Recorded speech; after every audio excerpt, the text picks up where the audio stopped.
തിരുവനന്തപുരം വർക്കലയിൽ സഹോദരന്റെ മർദ്ദനമേറ്റ് ജ്യേഷ്ഠൻ മരിച്ചു. കാറാത്തല സ്വദേശി അജിത്താണ് അനീഷിന്റെ മർദ്ദനമേറ്റ് മരിച്ചത്. 2017 കൊലപാതക കേസിലെ പ്രതിയാണ് മരിച്ച അജിത്. കേസുമായി ബന്ധപ്പെട്ട സംസാരത്തിനിടെയാണ് ഇരുവരും തമ്മിൽ വാക്കേറ്റമുണ്ടായത്.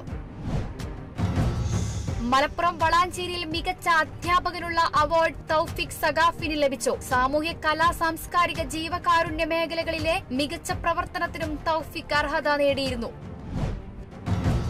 തൃശൂർ കൊടുങ്ങല്ലൂരിൽ പി ഭാസ്കരൻ ജന്മശതാബ്ദി ആഘോഷത്തിന്റെ ഭാഗമായി സംഗീത സംവിധായകൻ MS ബാബുരാജ് അനുസ്മരണ പരിപാടി സംഘടിപ്പിച്ചു. ടൗൺഹാളിൽ നടന്ന പരിപാടി ഗാനരചയിതാവ് ശ്രീകുമാരൻ തമ്പി ഉദ്ഘാടനം ചെയ്തു. മലപ്പുറം പൊന്നാനിയിൽ അംഗപരിമിതർ നഗരസഭയിലേക്ക് പ്രതിഷേധ മാർച്ച് നടത്തി.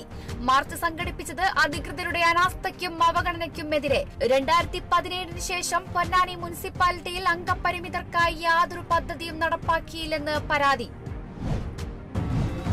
കൊല്ലം കുമ്മളിൽ 22കാരിയെ തൂങ്ങി മരിച്ച നിലയിൽ കണ്ടെത്തി. മരിച്ചത് തൃക്കണ്ണാപുരം സ്വദേശി ഫാത്തിമ. ഭർത്താവുമായി പിണങ്ങി കാമുകനോടൊപ്പം താമസിക്കവെയാണ് ജീവനൊടുക്കിയത്. പോലീസ് കേസെടുത്ത് അന്വേഷണം ആരംഭിച്ചു. കണ്ണൂർ കേളകത്ത് ഇരുചക്രവാഹനത്തിൽ നിന്നും വീണ് വീട്ടമ്മ മരിച്ചു. മടപ്പുരച്ചാൽ സ്വദേശി ഉഷയാണ് മരിച്ചത്. അപകടത്തിൽ ഭർത്താവിനും പരിക്കേറ്റു.